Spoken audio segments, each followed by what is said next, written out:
that's what we've done. I think the example that I would share is the board backed me up on all of that. That's the example I tried to share in my testimony. The board backed me up on working closely with the governor, and I think that helped the state do better than many other states did. So they really did back up those important decisions that were being made to help schools return safely. Good, thank you. Yeah. Senator Merman. Thanks, Senator Walls. At least from the perspective of many, I think the State Board of Education has, for one reason or another, gotten out of touch of what parents really want and they're taught in the school system. Do you have a perspective as to how that might have happened? And also that it seems like they're slow to change or respond to what parents want. Yeah, I think, one of the interesting parts, and you know how it works within representative government, not everyone all comes to you and says 100% we're in the same place, right? So I will actually say there are parents that come on every side of every issue that's brought before the state board. I think the board, if folks feel that they're out of touch, it was a very difficult scenario. And I really look at what happened on health standards in particular. And we kind of did in the routine that we did other standards, right? And the board's taking a really close look at what that process would look like. So they make sure that they have that input up front. And I make sure that we have that input up front. That's my responsibility too. And so I think in a lot of ways, and I've heard kind of, generally what could we have done? I could stay up night after night thinking about what we could have done different. And instead, all I can think about are what are the things that we could do better in the future. And I do think that parental engagement, thoughtful stakeholder engagement in different ways. And, if we could just not do things during a pandemic, that might be all the better too. So. I have one more question, if you don't mind. The other states that have a commissioner appointed by the governor, do you see a big change in policy when different governors come in? I do. Here's what I see. And, I get to know those colleagues at a national level and get to be, kind of in like collegial friends in a sense. And when their time's up, their time's up, right? And they kind of push till the end. And I've had quite a few of those folks who are appointed leave in the last year because they got to go look for something else, right? So there is kind of a instability that happens. And obviously those politics at a governor's level, may or may not be whatever promises they have. You might see very different swings in what those expectations are. And so again, there are benefits to every system. I truly believe that. In some ways you can get perfect alignment, but it's for a period of time, and it doesn't ultimately last forever. And so I see that as part of that challenge as well. In the end, why I think ours is the most stable is that it has to be responsive. The board members are elected every 4 years. So that means every 2 years it's on the ballot. They have to be responsive to that environment. And again, I look at it and go, they will be. I can even remember having a conversation with the governor about, hey, the board as a function of it is a moderating force. I don't think folks always think about that, and that disconnect maybe doesn't always happen. And I think even you and I might have had a conversation at those times, right? It ends up being a moderating force because they are listening to the people to try to moderate those things. So, okay, thank you. Yeah. Thank you, Senator Merman. Any other questions? You're only afraid I'd answer them, I know. So thank you. Thank you.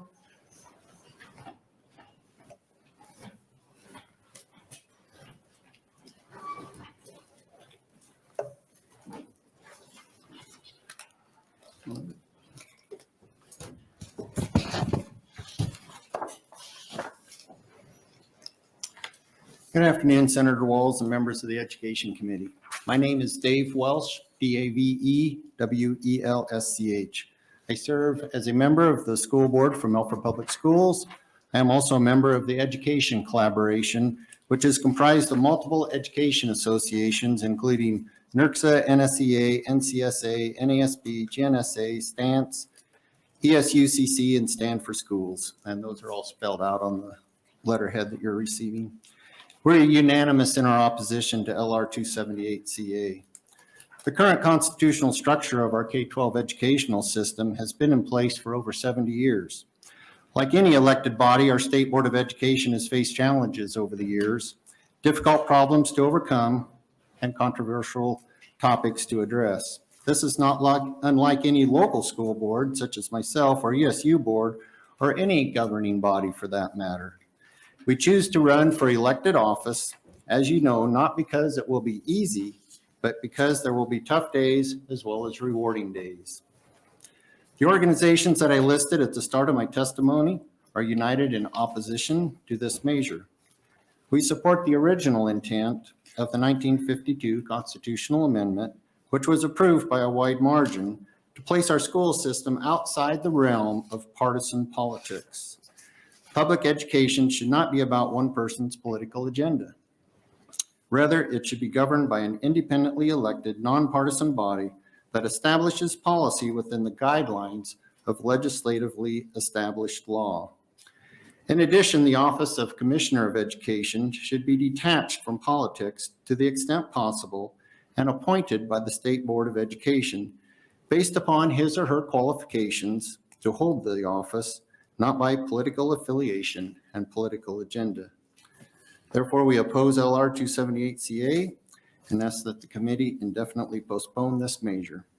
I'd be happy to respond to any questions. Thank you. Any questions from the committee? I don't see any. Thank you for coming today. Thank you.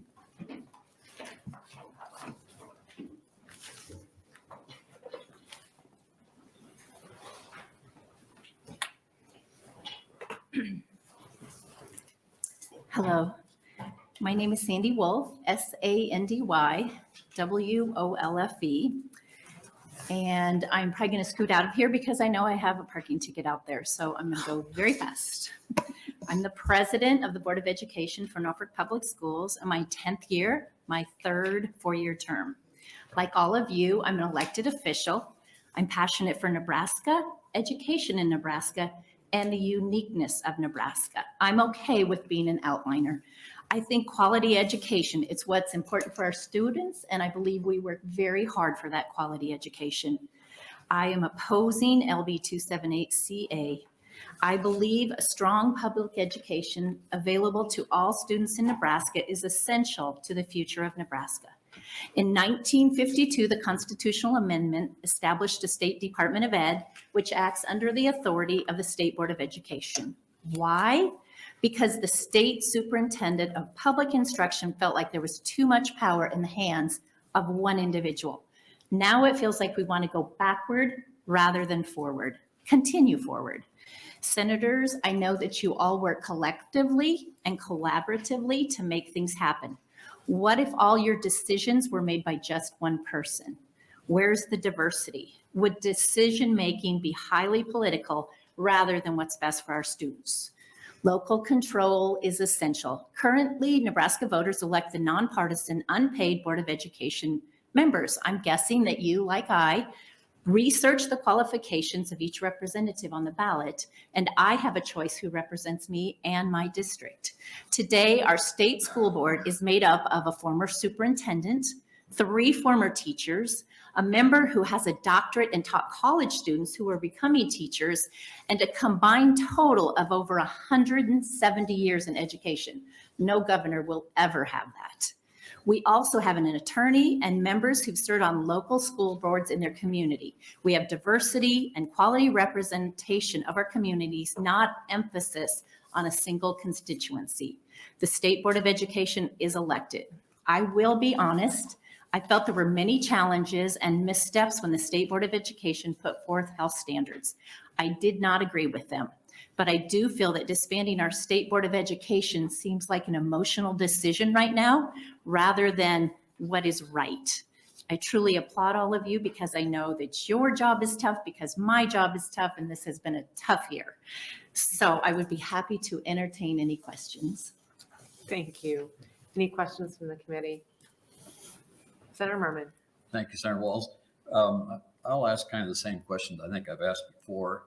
How do you know, if everyone was pretty well informed on who they voted for the State Board of Education, how do you think they got so much out of touch by a lot of people's perspective of what the parents really want? I do believe people know who their state representative is, and I don't know for sure how it happened with, I mean, basically we're talking about the health standards. There hasn't been a lot of discussion or challenges. I mean, we have parents come to our meetings, not till those health standards came, and then the room was full. And then they wanted to speak, and we had to go from 5 to 3 minutes because they were all on one focus. But I think we need to not keep everything on this one focus. I do believe it was handled wrong. I don't know how it got as far as it did, as quickly as it did. But then I think the school board was very reactive to what was going on and became very proactive. I know people know who I am because I get calls and emails. I don't know if you get calls and emails about me. I don't think you do. But I think in our area, we're very responsive to what's going on in our schools. Thank you. If I could ask one more question. Sure. I was at the Kearney meeting, I think in about June. And there was something discussed at that meeting also that had to do with library. So it was a little different subject. I don't remember exactly what it was, but there were several people that did testify. You know, concerning and those. I only have hearsay about that meeting, but my understanding is that somebody on the state school board who perhaps was just put on the state school board brought a book forward. I guess that the way I would have handled that is I wouldn't have taken that to a school board meeting. I would have taken that to my school immediately and figured out how that book got there. I wouldn't have grandstanded with a book that I didn't agree with. So I just think that sometimes we need to be, you know, we need to talk to our schools and figure out if there's something the matter there rather than wait till a big meeting. And, you know, I don't know. I wasn't there. So I just have hearsay. You know what happened. Oh, I don't remember specifically what it was either, but I thought it was something to do with a library, state library person or something to that effect. But I shouldn't say anymore either because I don't remember exactly. It was, I do know at one of our school board meetings when the health standards came, somebody who came and spoke in the public hearing section, they brought a very pornographic book and they said, this is a book that the health standards are going to push through. And that was totally untrue. I didn't even want to read that book. In fact, I hardly could touch it and I threw it away. And somebody came and brought that. And I'm like, there's no truth in this. So I think it's really important right now that we decide what's truth and what's just all this hearsay and all this talk. Because I can only talk about what I see and what I know. And I don't know Kearney, but I do know that somebody brought that book to us and it was nowhere in our libraries. Nowhere. Thank you. Yeah, I don't think that is what I was referring to, Okay. but thanks a lot. Yes. Any other questions from the committee? I appreciate you coming, Ms. Wolf. It's important to hear from people from all over. And I agree that, I mean, I do research about the people too. And that's part of our duty in a democracy, in my opinion, is to research. And we cannot force people to do that work. And so if people aren't, I don't doubt that he asked whatever group this was. The previous gentleman asked, you know, how many know your state school board representative, but we can't over-regulate because people aren't doing the jobs that they're supposed to do in a democracy, in my opinion. And I think that's sort of what you said, and I really appreciate your willingness to come here today to testify. I think it's very important. I think our state school board is very important, just like our local school board is very important. It is. And it's a tougher job just as it is for all of you right now. Boy, I flew through those first 8 years. Now it's like, what?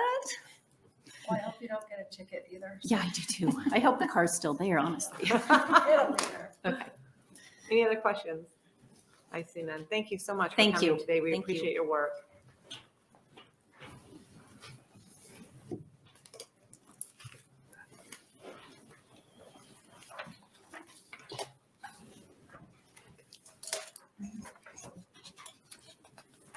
Well, my name is Tawana Grover, TAWANAGROVER. I'm here today to testify in opposition to LR 278CA. And so thank you, Chairwoman Walls, and to all of you for the opportunity to share why, for the sake of Nebraska schools, we take a moment to consider the significance of the decision we are facing.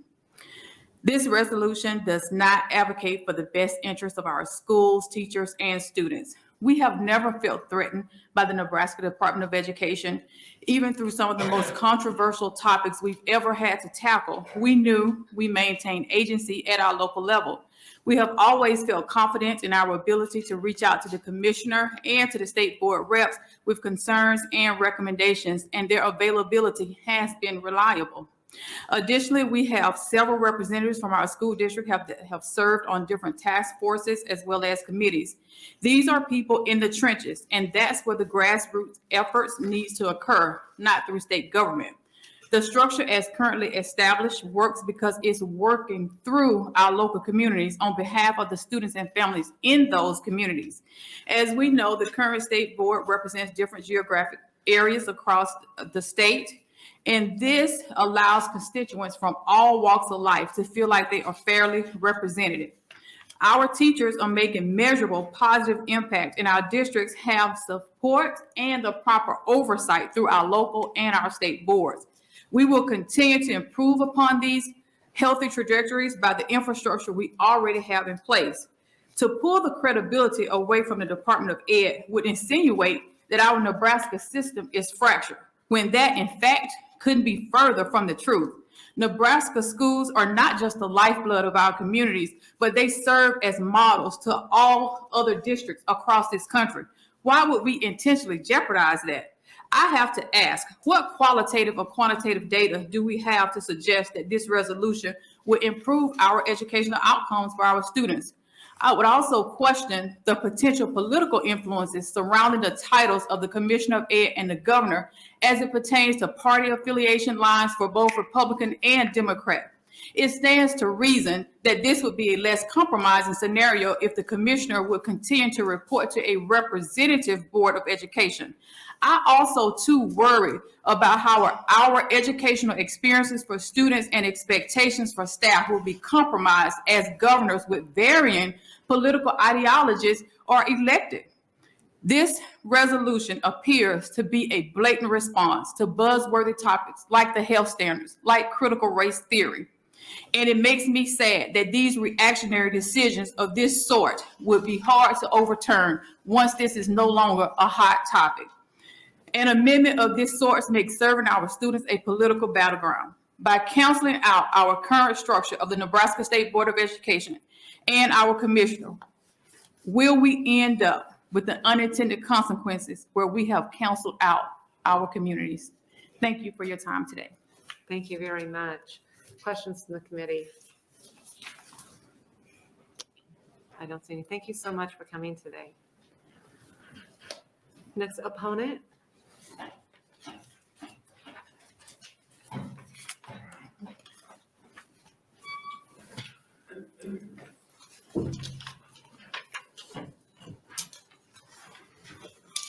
Senators of the Education Committee, I am Major Dwayne Mays, Major M-A-J-O-R, Dwayne D-W-A-Y-N-E, Mays M-A-Y-S, and I'm representing the Lincoln branch of the NAACP. And we oppose LR 278CA.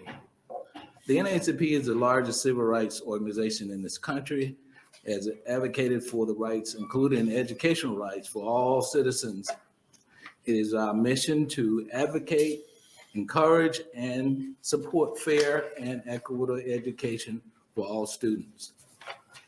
Through our collaborative effort with Nebraskans for Peace, Let's Talk Alliance, and other community partners, we've worked harmoniously with Commissioner Bloomstead and the Department of Education for policy explanation and to make suggestions to current policies. We have also discussed the recruitment and the need for diversity of teachers in Nebraska and what strategies are needed. There's a need for more teachers, to include teachers of color, to provide a more balanced learning opportunity for all students. It is also our desire to allow and encourage the teaching of a truthful representation of the history of Nebraska and the United States, its successes and failures. Failure to teach and expose students to complete history of racism and its impact on the citizens of this nation is to deprive a learning experience that increases the likelihood that false narratives will continue to flourish in our state. This ignorance breeds prejudice, systemic racism, and distrust. Resting public education in the hands of the governor, as proposed in LR 278CA, is not a wise decision and should be rejected, as has been done in previous years. Education is best left in the hands of experts who are trained in education and not politically motivated by various distractions. The citizens of Nebraska need dependable focus on education in a systemic way that involves review and public input. When educators are not allowed the right to create teaching students, such censorship places the governor and the legislature in a big brother role as a censor. The intent of the commission and the Department of Education is to provide independence and creativeness in the teaching and learning process that stimulate and motivate minds to be creative, not limited by prejudice, but minds that can be independently discern differences. LR 278CA would dissuade administrators, teachers, students, and higher learning institutions from doing what they have been assigned to do. That is to teach and to encourage our students to be creative and to be the best that they can be. Instead, they would be dealing with the governor's political agenda. Voting no on LR 278CA keeps the state education leadership in the hands of the public rather than transferring this control to the governor and subjecting the commissioner to drastic shifts in policies and leadership every 4 years. Decisions in the hands of many has proved to be more effective than placing such a decision in the hands of a few, as in LR 278CA. Therefore, please vote no or oppose LR 278CA. Thank you very much. Questions from the committee? Thank you for coming today. We appreciate it. Next opponent. I just want to give a reminder to try to watch the light system as you're giving your testimony. I'm hiding myself. I took a date in high school. I know what I'm doing.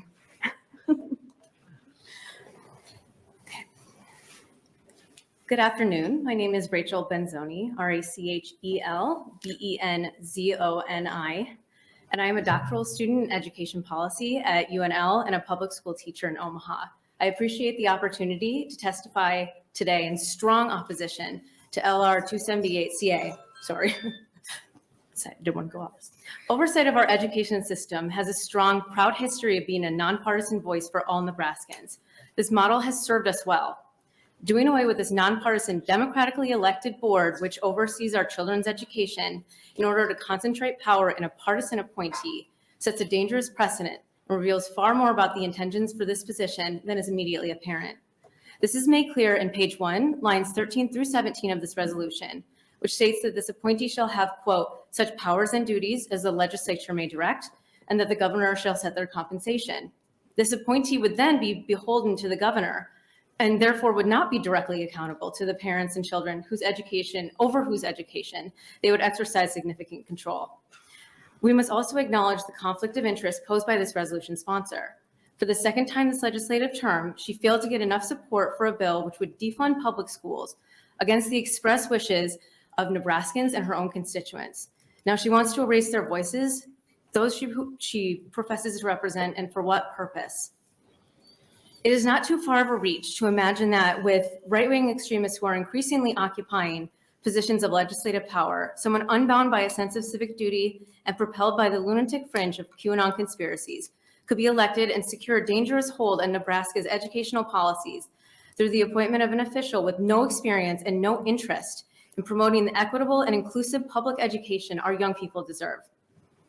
This nation's teachers are on our knees, begging not to have to choose between our students and our licenses. You'll have to pardon me that I do not trust any governor, Democrat or Republican, to make unilateral decisions about our students' well-being at this time. There will never be a good argument against democracy. Thank you. Thank you very much. Questions from the committee?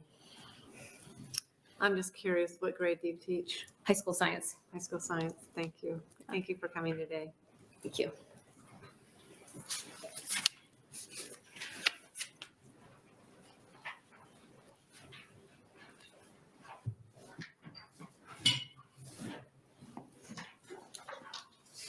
Thank you, Senator Walls and senators of the Education Committee for the opportunity to provide testimony today as a part of the committee record.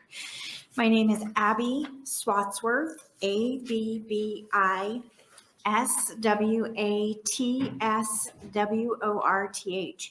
I am the Executive Director of Out Nebraska, a statewide nonprofit working to celebrate and empower lesbian, gay, bisexual, transgender, and queer questioning Nebraskans.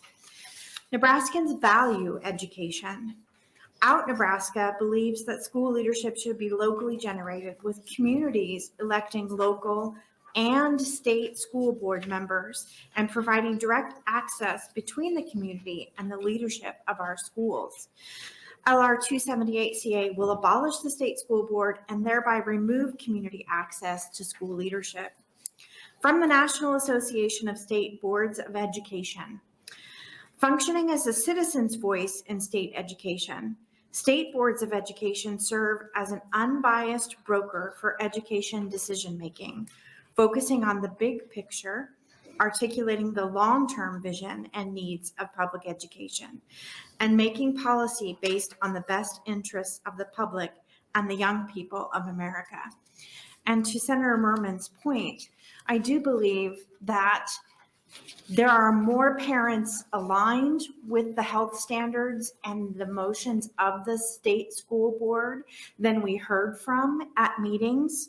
I attended a number of those meetings and they were quite contentious. It was not a safe space. It was not a space that was easy to be in support of the standards at. So I do believe, while it seems there's a huge disconnect, I think that disconnect is somewhat smaller than it appears from a vocal minority. We believe that without a state school board, that perhaps greater Nebraska communities would not have a voice in state level education decisions, as power is consolidated under the governor.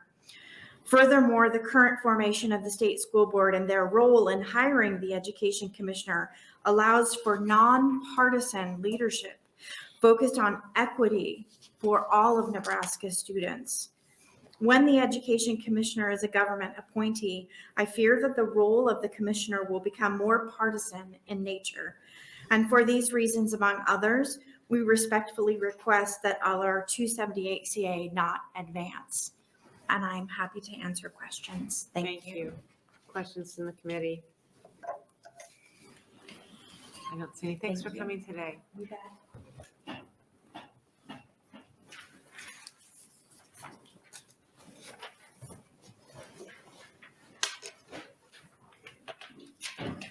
Good afternoon, Senator Walls and distinguished members of the Education Committee. My name is Sarah Skretta, S-A-R-A-S-K-R-E-T-T-A.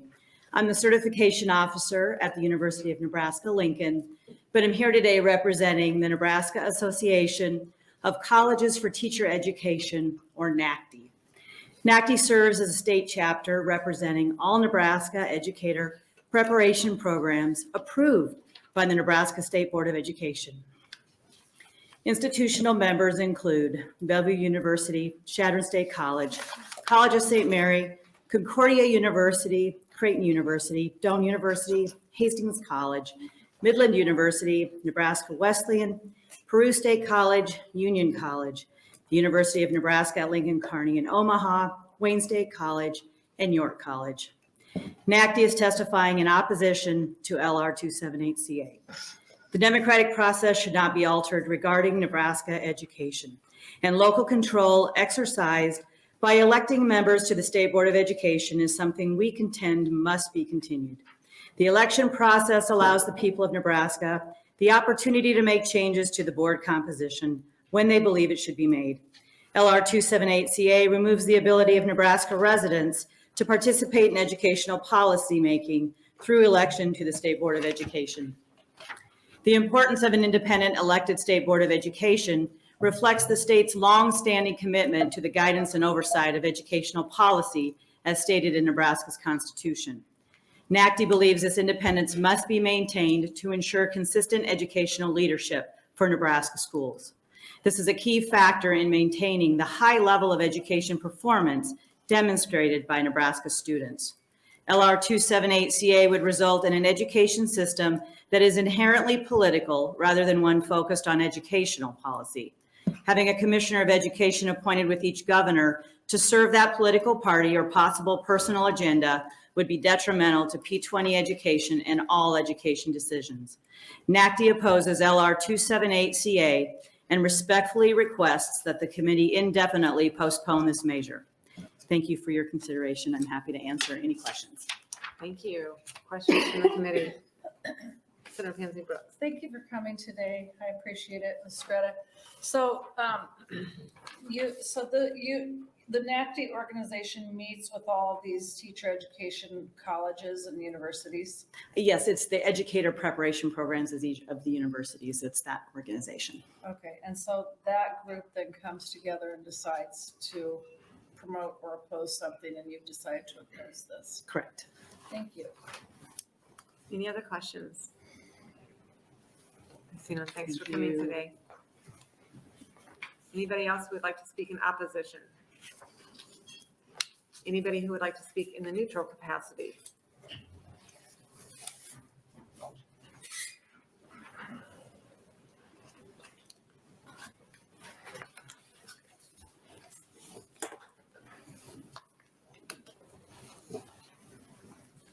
Hello, my name is Anthony Schatz, A-N-T-H-O-N-Y, S-C-H-U-T-Z.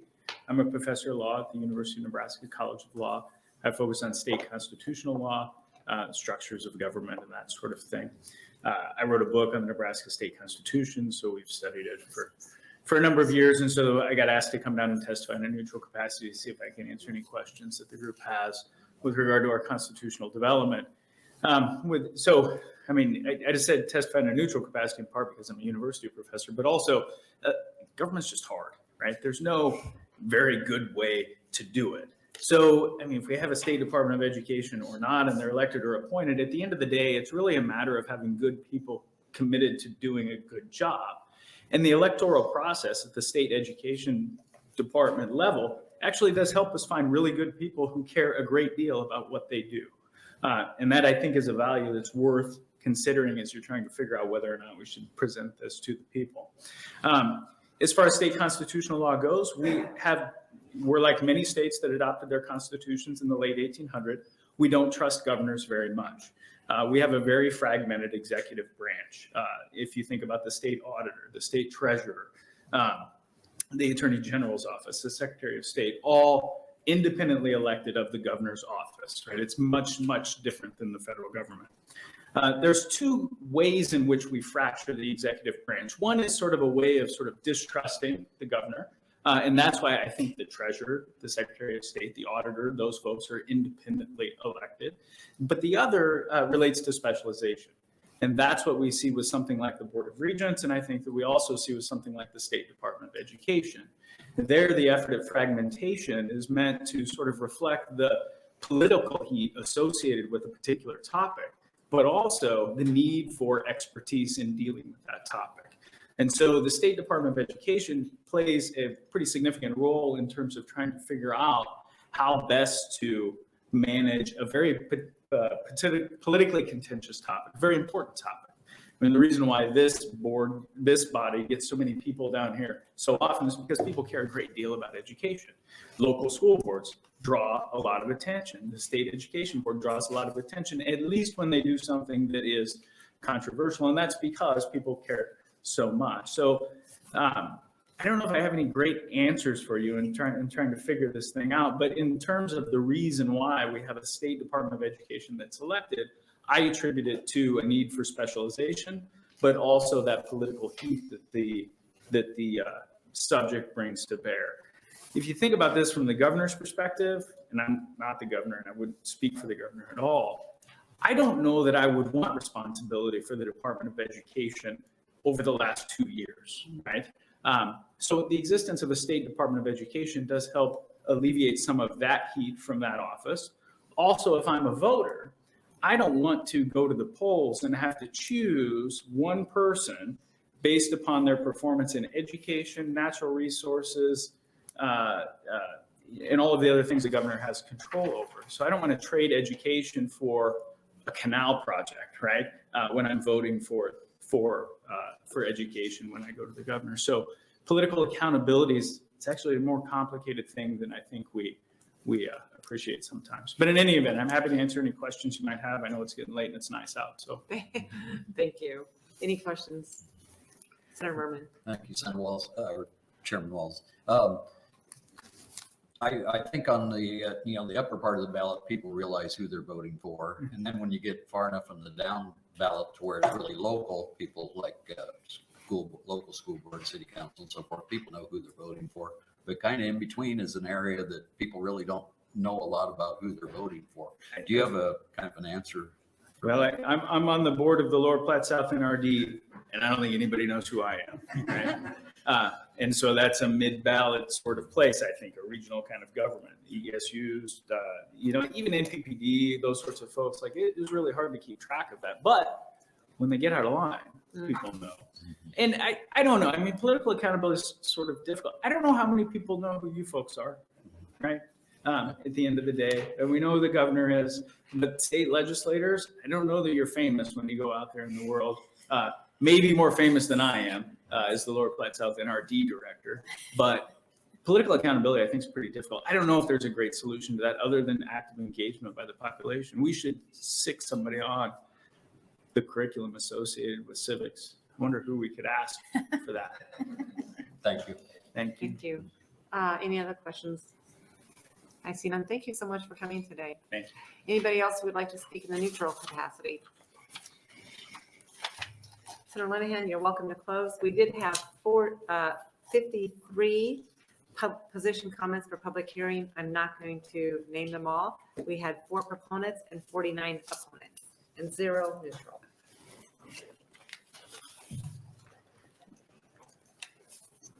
First of all, I know it was nice out today and I didn't ask people to be here. So the fact we're still here is not on me.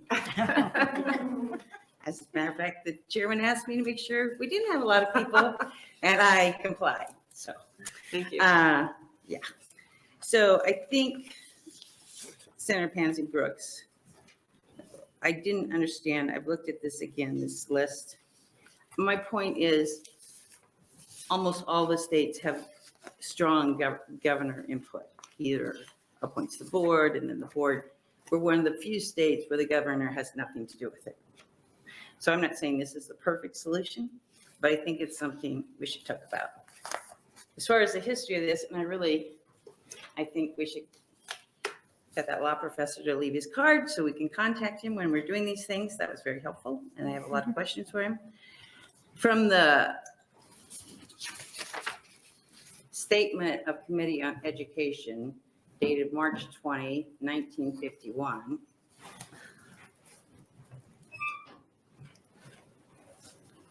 It says, local school people and laymen alike in the respective states should wholeheartedly support proposals to strengthen their state departments of education as a bulwark against federal domination of education.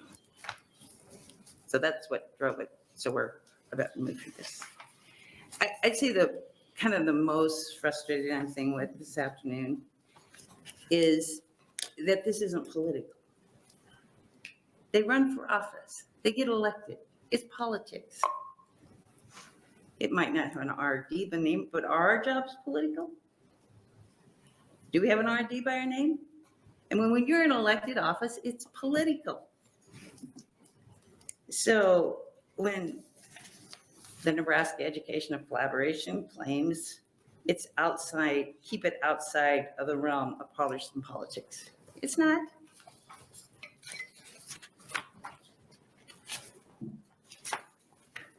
Then we had a testifier who's on the school. There's 8 people on the Board of Education, 8. This is from the one from Norfolk, which was nice for her to come down. One's a former superintendent, 3 are former teachers, and one has a doctorate and taught college students. So 5 of the 8 are from the education world. I'm not saying that's bad, but it's not exactly balanced.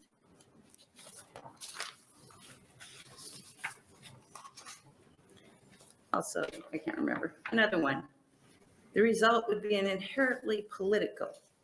It is inherently political. And finally, and I do appreciate the NAACP being here, but as Cheryl Logan said when she came to testify on our funding bill, the Department of Education has not been tremendously, well, I shouldn't quote her. We can look at her own testimony. But back in 2007, there was a huge agreement made in Omaha and Sarpy County that we were going to have a learning community and we were going to fix the education gap. And everybody was going to buy in. And we were going to have open enrollment. And we were going to have kids bused to wherever they wanted to go.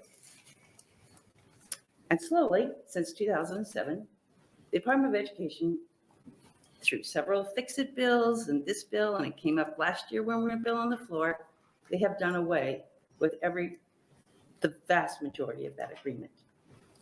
So I'm not sure we can look to them to fix the fact that we don't have enough teachers of color, or frankly, even enough teachers, period. Happy to take questions. Questions from the committee? Senator McCain. Thank you, Senator Walls, and thank you, Senator Linehan.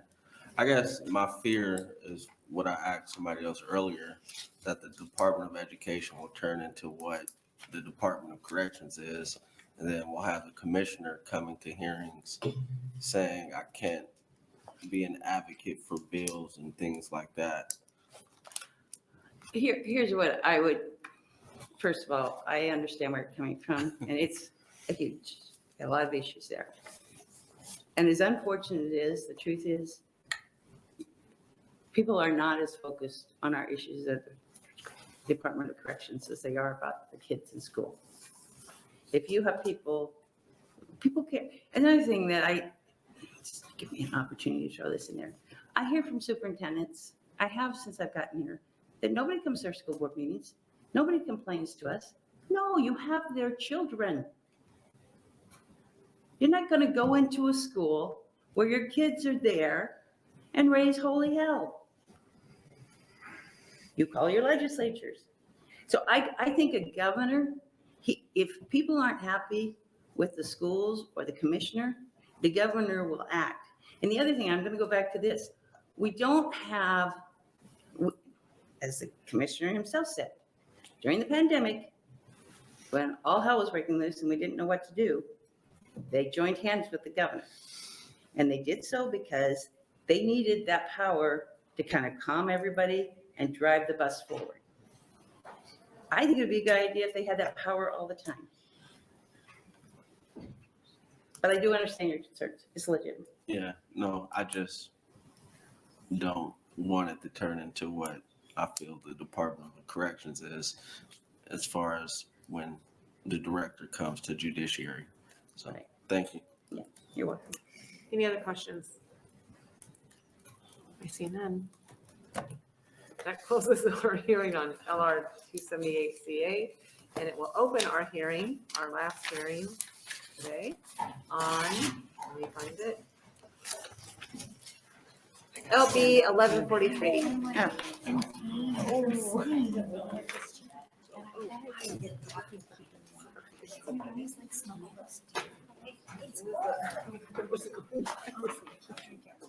I know it's just Working so hard. Where was it? You're welcome. Oh, You want to do double, so you have to walk around twice. Good afternoon, good evening, Chairperson Walls and fellow members of the Education Committee. For the record, my name is Lou Ann Linehan, spelled Louannenlinehan, and I represent District 39. Today, I'm introducing LB 1143. My tire's kicking in. School districts that want to build a new building or renovate a current building ask their voters to approve bond issue for a specific dollar amount. When the request is not approved by the qualified electorate of the school district looks for alternative methods to finance their building project. The most common alternative methods are to raise revenue through property taxes in their special building fund, or to enter into a cooperative agreement with another public political subdivision. I'm aware of 2 schools, and I didn't go looking for this, it came to me. I'm aware of 2 schools that have partnered with their ESU to create an alternative financing source to fund their building projects. Each of these partnerships will be issuing bonds to fund the building projects. And I handed out the stories that my staff actually found. In the case of Beatrice, I'm from that area, so I got phone calls on Beatrice. Beatrice Public Schools and ESU 5 have entered into an agreement to build a brand new, consolidated elementary school by issuing bonds to pay for the project. Now, they had a bond election twice to do this, and it failed. The people said no, so they found another way to do it. Wahoo Schools and ESU 2 have entered into agreement with to pursue issuing bonds for an addition to the middle and high school facility and renovation of the cafeteria.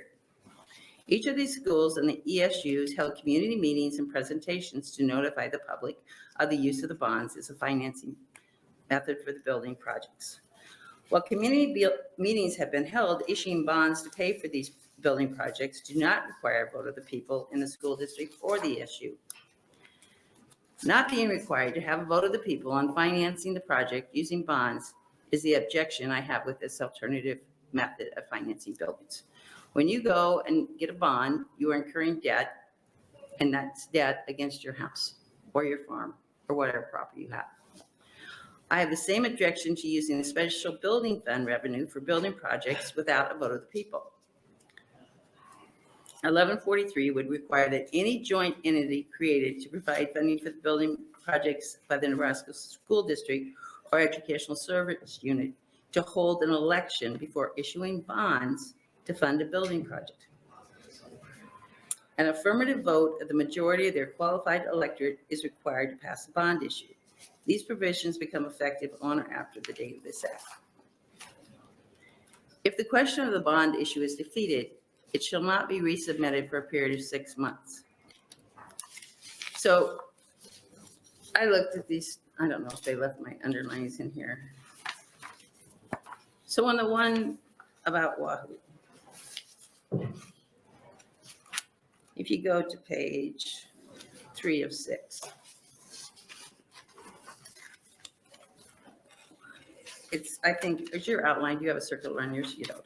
Okay, it's a paragraph, it's 1, 2, 3, 4, 5, 6 down. It starts with quotes. At this point, there have been 0 decisions made, he said. I think it's the superintendent, if I remember right. There is nothing on paper I can share with anybody. That's a quote. The next paragraph says, Brigham acknowledged that the district has hired MCL Construction to operate as a construction manager at risk for the project. He said the company will provide greater assurances of cost before we get to the point of making any decisions as to exactly what's going to be constructed.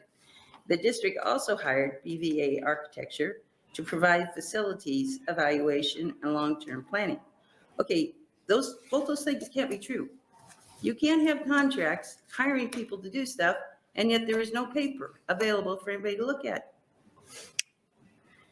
I mean, people get frustrated with the press, but we're supposed to think when we read news stories. They do a good job of reporting. The press is saying right there, there's no paper that can be shared. And then they say, there's 2 contracts.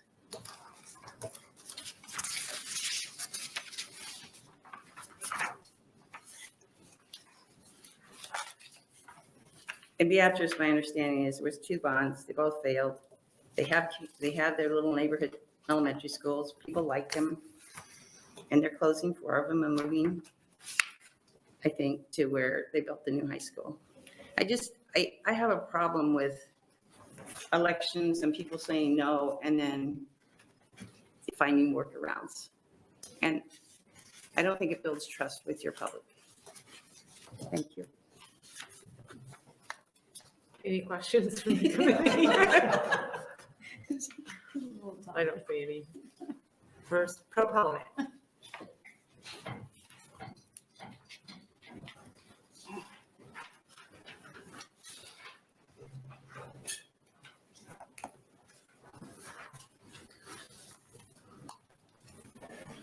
Good afternoon.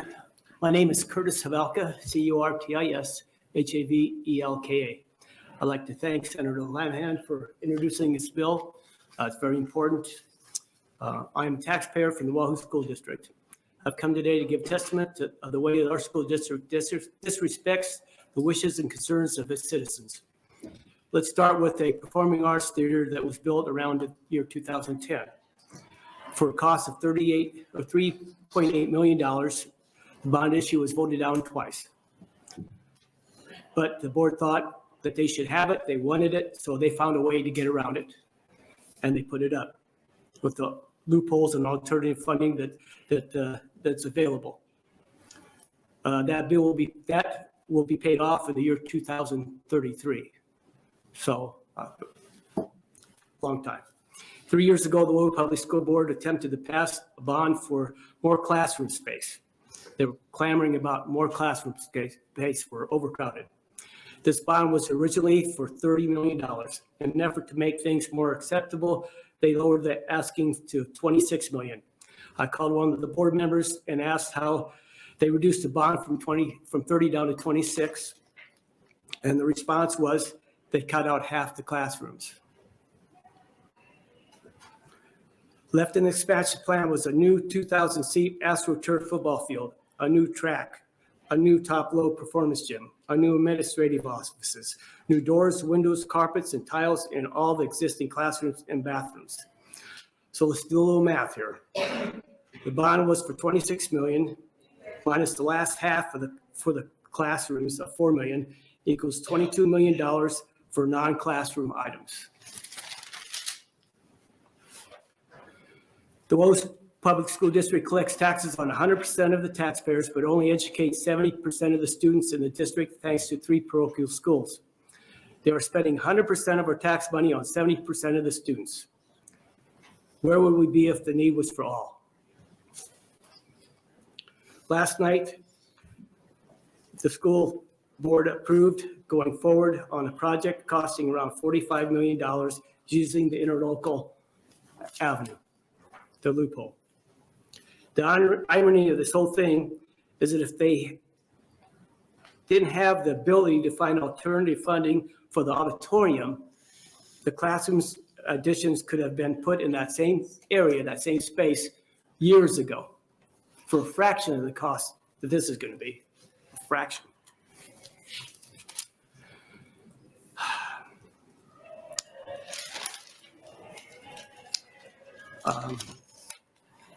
Our taxes are around $80 an acre.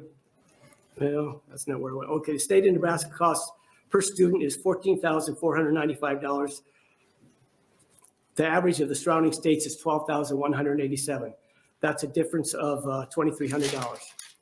That amounts to $30,000 per student, each graduating student. Multiply to 30,000 times 21,000 students that graduate every year to state, that comes out to $630 million that's wasted. I see the red light. Anyway. Thank you. Let me see if we have any questions. Questions from the committee? I do not see any. Thank you so much for coming today.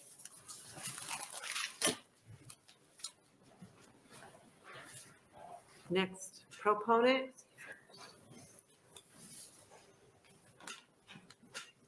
Any opponents?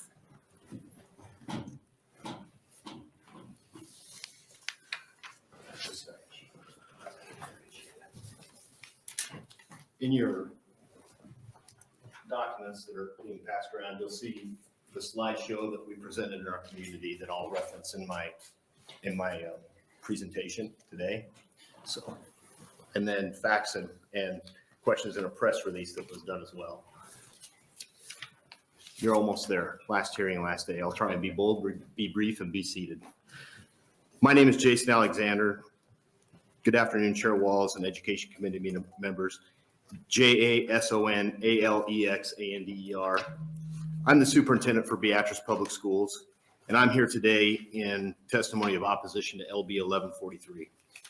I've been honored to be the superintendent of Beatrice since 2018.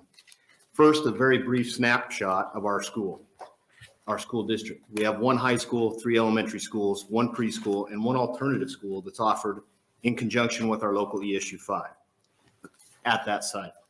We have 2,000 students overall, with 1,000 of those students being in the preschool through 5th grade. The district was cited with 28 life safety violation codes in 2017. 24 of those life safety codes have been corrected. That means there's 4 left. Those are not correctable without, and due to the scope of those, the cost of those projects, those are not easily fixed. Thus, we have a very clear and compelling duty to take action to address those issues. This is not a want to, this is a have to. Last spring, the health inspector visited our 4 elementary schools and wrote us up with 2 violations for our 1952 gymnasiums that are currently being used as kitchens and lunchrooms for our elementary students. We've affectionately renamed them kitchenasiums. Telling us we need to install kitchen sinks in the closets in which the food is transported in from the high school, cooked at 9:30 in the morning, kept in warming trays until 11:30 in the morning, and then served to our students. And we're concerned about masks. The community of Beatrice has failed, as Senator Linehan said, multiple bond issues, 5 of 6 to be exact. Post-bond issue surveys indicate the reason for that is because of a tax increase. There's been a plethora of overwhelming support and thank yous from our community on how we've solved this issue without raising taxes to build a new school for our kids that desperately need it. Which brings me to my point of this, why this bill is defective. Since 2017, the school board has been searching for another avenue other than a bond issue, which raises taxes, which the taxpayers don't want, to solve these issues related to life safety code violations, security concerns, ADA compliance deficiencies, and inequities related to special needs and general education of the PK5 buildings.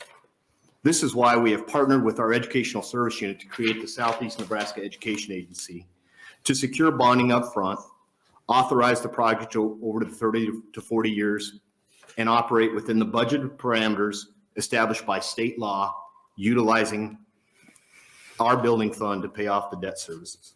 This bill would unnecessarily usurp local authority when the means we are using respects the taxpayer wishes to remain within our levying limits and revenue generating authority. I'll stop there, even though I have one more sentence, and take questions if there are any. Okay. Questions from the committee? I would just like a little bit more explanation on how this whole process works. Sure. Thank you. You bet. Basically, what's happened, and to sum it all up, there's been multiple bond issues that have failed. And those, at the end of the day, when those surveys have been sent out as to why those bond issues have failed, it's because people don't want their taxes to go up. We've heard that clamor for years.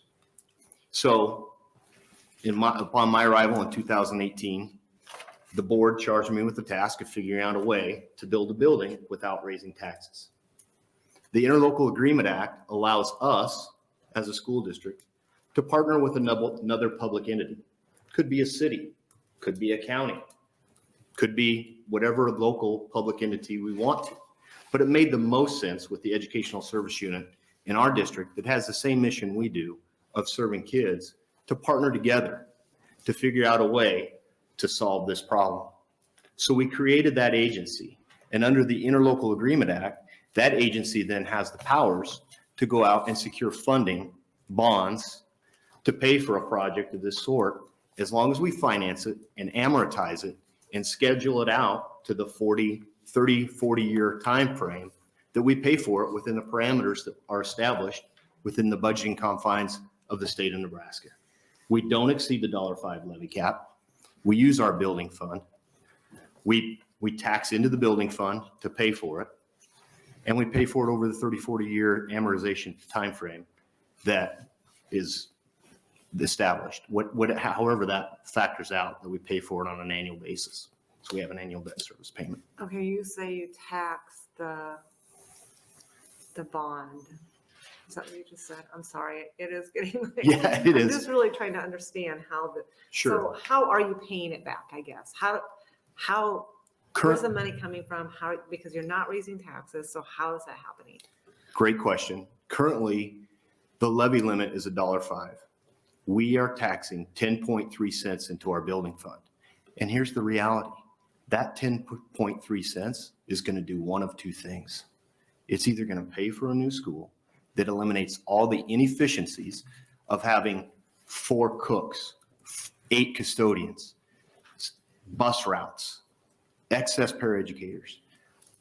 We're either going to use that 10.3 cents to become a more efficient school district, which I would think our taxpayers would like, and build a new building, or we're going to put lipstick on the pig of 4 old buildings that we can never get up to code because of the cost of the sheer renovation of the project.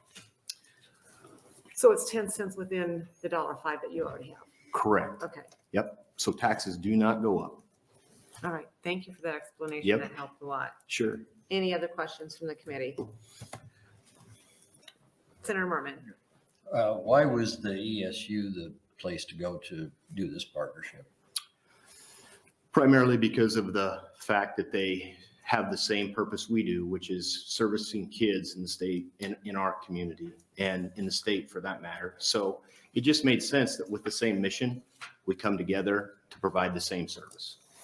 And sorry, I should probably know this, but does that ESU serve several school districts in the Beatrice area? There are 9 others with Beatrice. Okay, so just part of the building that your partnering with ESU would be the Beatrice section, I guess, of the building, or how would that work?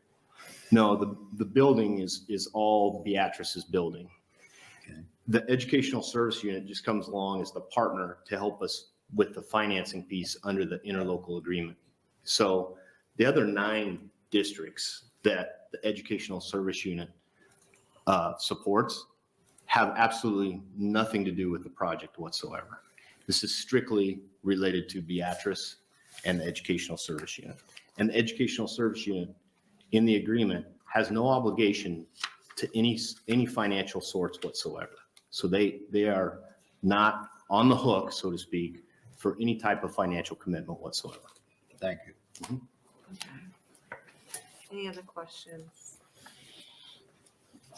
I have one more. Was it $1.05 before you started or you had $1.05 prior to that? Yes. Okay. And for historical purposes, as an equalized school district, we've been $1.05 for many years. We're under the state per pupil cost average, and will be $1.05 even after this, because we will have to address those issues in our buildings. So that $1.05 tax levy will not go away.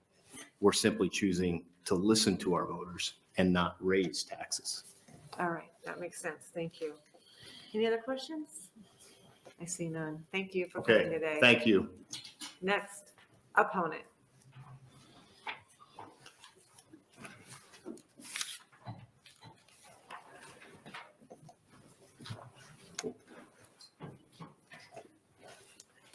Good afternoon, Senator Walls and members of the committee. Evening, I guess. My name is Erin Chadwick, ERINCHADWICK, and I'm here today in opposition of LB 1143 as a member of the Beatrice Board of Education, as a small business owner in Beatrice, as a former economic developer in Gage County, and as a concerned citizen of the great state of Nebraska. In a community like Beatrice, appearances matter, and Beatrice Public Schools aren't going to win an award for best dressed anytime soon. But here's the issue. Our schools are facing much more than an appearance problem. Beatrice is in a unique situation. Our elementary buildings have reached the end of their useful life and are increasingly unsafe environments for our children. The air quality, even before standards raised thanks to COVID-19, is anything but quality in our 1950s buildings. The asbestos-lined hallways, the ceiling tiles that function better as kindling than for their intended use, the outdated electrical systems and boilers, the corroded pipes that bring drinking water into our schools, they're failing us and they're hazardous to the health of our youth. Our district has worked relentlessly to maintain these buildings, but it's difficult to piece together parts for obsolete systems and astronomically expensive to replace them. Knowing that our buildings will continue to decay despite our best efforts at maintenance, our district has tried and failed on numerous occasions to partner with the community to correct these issues and update our facilities.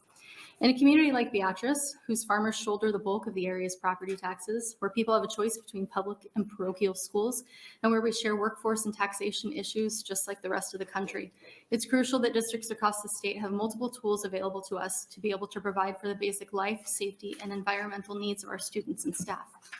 Simply put, the community doesn't want their property taxes raised, and their vote against that is effectively a vote in favor of the district continuing to operate inefficiently by throwing millions of dollars into Band-Aids for our buildings.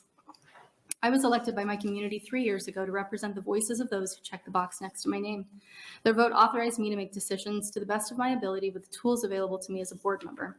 Their vote empowered me to become as educated as I could about our district, about school finances and operations, and about board serviceship so that I would have the ability to weigh the needs of the schools with the wants of the community. I don't work for the school district, and I'm not just a resident. I'm a school board member, a liaison between school and community whose most important mission is to do what's best for the children, our future, of Beatrice. LB 1143 takes that away from me and erodes at the very fiber of local control. At the end of the day, I'm accountable for my actions on the board, and I have constituents to answer to. In a small town like Beatrice, that means something. Those who voted for me know where to find me and how to contact me. They also know that if I've failed my role on the Board of Education, they have the opportunity to call my actions into question and vote me out of office come November. This is the beauty of local control, and again, why I'm urging you today to vote against LB 1143. Thank you. Thank you. Any questions from the committee? Senator Merman. Thank you. Do you think if there was a more fair way to finance other than property taxes, that it might be more accepted by the community? Yeah, I truly think that in our community, especially because those are the folks that they speak with, they don't want their property taxes raised. They want our kids in buildings that are safe and that are modern and conducive for learning in today's age. So yeah, I think that if there were other alternatives, other tools for us to be able to use, then those would be more acceptable. And I think that our community as a whole has been very welcoming of this idea. It's very rare that I have people stop me on the street to thank you for my service on the school board, but since we have introduced this idea and partnered with ESU5, I've had multiple people stop me grocery shopping or at church or wherever it may be and tell me thank you. So 0 people have reached out to tell me that they are opposed to what we're doing. So thank you. Yeah, absolutely. Any other questions? Well, first of all, I'm glad that people know who you are. Yeah. That's positive. Yes. I should have probably asked the testifier Jason. Before, Sure. yes. And if you don't have the answer, it's fine, but you talked a little bit about cost savings regarding, the staff and the maintenance. Mm-hmm. Have you done a cost analysis on the efficiency of one building as opposed to the current situation that you're in right now? We have, and Jason would have those numbers. I do Okay. not have those numbers, but we could certainly get them for you. All right, thank you. Yeah. Thank you for your service. Anybody else? Okay, thank you. Thank you.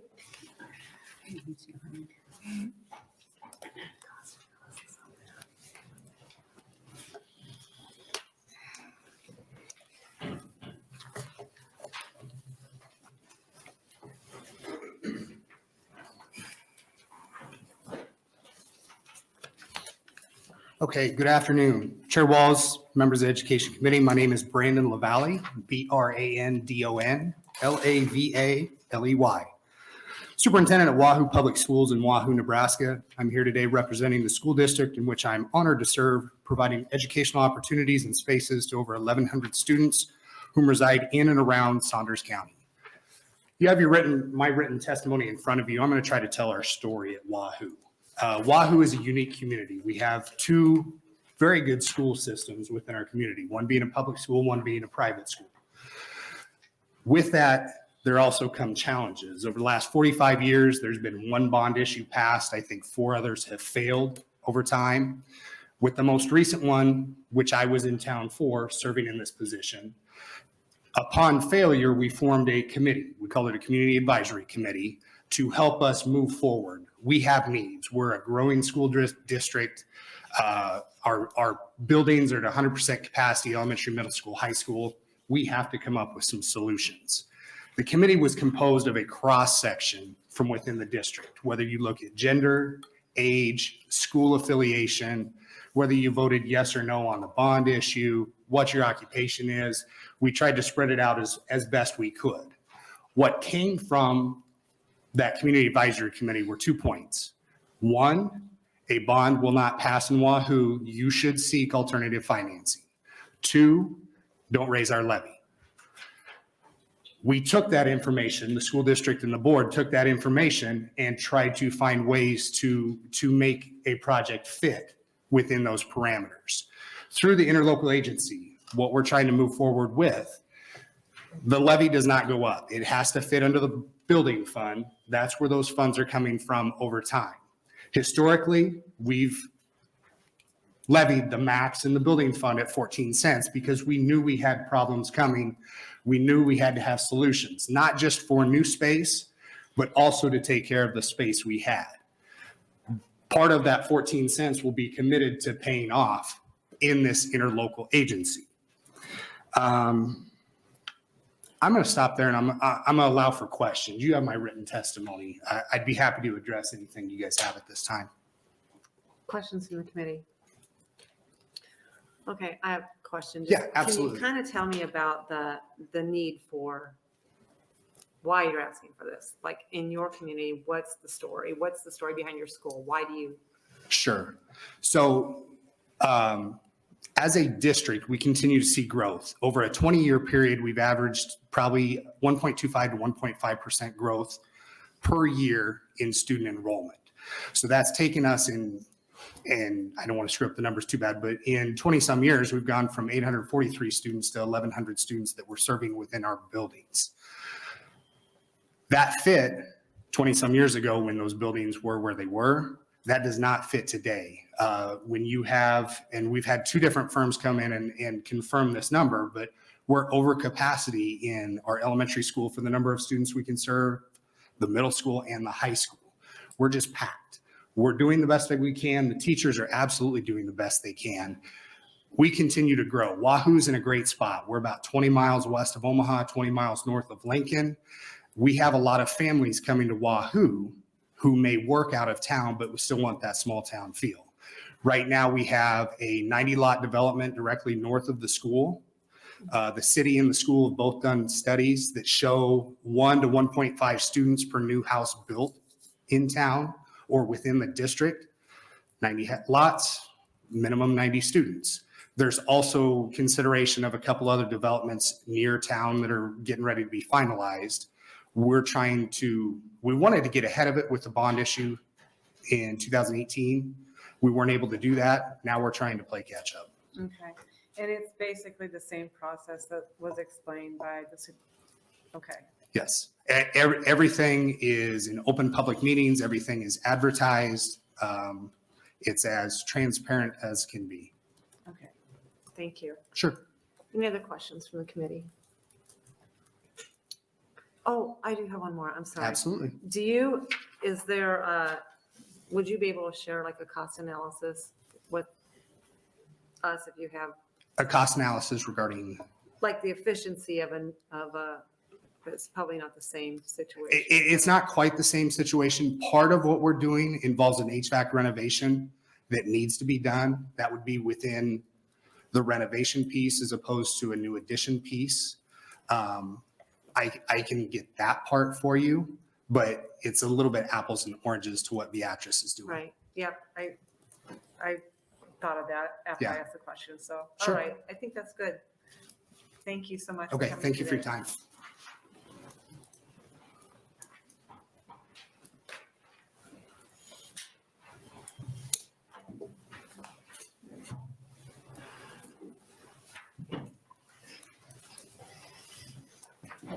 Hello.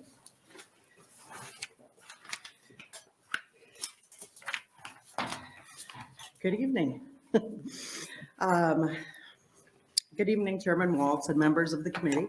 My name is Dr. Brenda McNiff, which is BRENDA MCNIFF. I'm the Administrator of Educational Service Unit 5, located in Beatrice. I've been the administrator for 5 years and then have worked at the ESU in different capacities for the past 20 years. I will testify today in opposition of LB 1143. Entering into an interlocal agreement was not a decision that the ESU 5 board took lightly. To the contrary, the decision was made with great thought, deliberation, and with the ESU's mission of service and support in mind. As you heard during previous testimony related to the Beatrice Public Schools building project, a number of public meetings discussing the current elementary building conditions and options to address those issues were held. Furthermore, numerous decisions and deliberation with legal counsel, the Beatrice Public Schools Board, and the ESU 5 board occurred. Every effort was made to ensure transparency, as together we navigated this unique opportunity to build a safe and secure elementary building that would serve the Beatrice community for children for years to come. As an example of a few points we considered, during public meetings, there was little to no opposition to the elementary building project. ESU 5 receives no monetary gain when entering into this partnership, and the creation of the interlocal would not raise the levy for the school district. The mission of ESUs is to serve and support our schools, our students, and the people of Nebraska. ESUs are oftentimes referred to as an invisible asset to school districts. We work from the expectation of efficiency and effectiveness, to be good stewards of taxpayer dollars, to provide school districts what is needed and necessary, to innovate whenever possible, and to use economy of size to drive costs down. In this instance, and after much deliberation and transparency, the ESU 5 board elected to support the school district and community through this interlocal partnership. Thank you again for accepting my testimony, and I'm open to any questions should you have them. Thank you. Questions from the committee? Sen Merman. Thank you, Chairman Walls. You mentioned that creation of the interlocal would not raise the levy for the school district. As you know, the levy is only half of the equation. I assume valuation went up, so the tax asking would have increased. The valuation could go up, and certainly, yes, the tax asking could go up. But that $5, I mean, obviously they're up against that lid of $5, that would not increase. And that our board, when they were deliberating about it, was, that was, if it would have been a situation where that, say they were at 80 cents, if they were district that it is at 80 cents and now they would have increased that to do this, our board would have said no. Because no, we're not in the business of doing that. Yeah, but even though the levy did not go up, the taxes actually went up because valuations went up. Certainly, they could, yeah. Thank you. Any other questions? I have a couple quick questions. First of all, you held public meetings. Can you just kind of tell me how the feedback, what was the feedback on the idea as received by the public? Right. So there were 6 public meetings held, and I went to 5 of them because I wanted to hear firsthand. Because this, you know, as I said in here, it was unique. Nobody's ever kind of done this before. And so, you know, when Jason approached me about it, you know, certainly I had a lot of questions. My board had a lot of questions. But one of the things was the public meetings. And so, you know, as I went to those, Jason presented on the condition of the buildings. You know, he gave you the PowerPoint there and then opened it up for questions. And surprisingly, you know, certainly there was a few questions about, okay, how does this work? Kind of like you asked in the beginning, okay, now how does this work? You're going to build this building and not raise the taxes? You know, lots of questions like that. Questions more so then after that question was answered of, okay, so what's the building going to look like? Or, you know, where would it be located exactly? Questions like that then. Like I said, there was little, I was really surprised. There was little to no opposition at the meetings. And then even after, you know, we went through this whole process, our board voted, their board voted, we did form the agency. I still thought, okay, now I might get some people coming to the ESU or calling the ESU. And I haven't heard any for or against. Nobody stopped me on the street, but most people don't know the ESU administrator either. But, I've just heard no discussion directly to me. Certainly, I know people in the community that I've reached out to and say, what do you think about it? But Okay. And then my other question is, if this were to pass, how would you see the ESUs educating and carrying out a vote if they were approached by a school district? Well, so you're talking the portion in the bill that talks about, okay, if there is, in this bill, if they were to create this interlocal agency and there had to be a vote for the bond, whatever the ESU covers, all those people have to vote, correct? That would be very difficult. So ESU 5 covers Gage, Jefferson, and Thayer County. So there's 10 districts in that county. And just the fiscal piece to getting that kind of election. And then, I look at it as we have a board of voted on individuals that represent those areas. So it's a 7-member board. And, those people are the voices for those other communities. If you were trying to get a vote, for a building that's going to be built in Beatrice that has no ramifications on taxes or something in Hebron, boy, that'd be awful hard to do. Really difficult to do, and really kind of take away that local control from so it might be Beatrice community is in favor of it, and it could be voted down by Hebron, Burning, Davenport, and Deschler in Thayer County that really wouldn't have anything to do with it. Okay, that makes sense. Yeah. And then if this were to come up again, what other conditions would you possibly consider? Well, when we talked about, we meaning myself and our board, so we were approached in June or July, and this was actually finally voted on in October. So this wasn't a quick thing. And one of the things that we had to consider is if we're doing this kind of agreement for Beatrice, could we do it for the rest of our schools? What if they all asked, and what would that look like? And so we created a checklist of, an actual checklist that has probably 10 items on it that we would consider if another district would reach out and say, hey, can we do something like this? So it would have things on it like I mentioned before. Are you going to increase taxes? Because your levy. If you increase your levy, then no, we're not going to be a partner. Will this affect the ESU's ability to provide services to other districts? If it does, we're not going to do it. Have you had transparency in your community? Have you held those community meetings? So we have those requirements, that checklist and I presented that to all of my superintendents. So we're very transparent with all the other superintendents in the area too of, okay, here's what you'd have to have in place if you're even asking me to do something like this. So the board was really deliberate with that. Okay. Yeah. Would you be willing to share that checklist? Sure. Okay, Yeah. I'd appreciate that. I can do that. Thank you. Any other questions?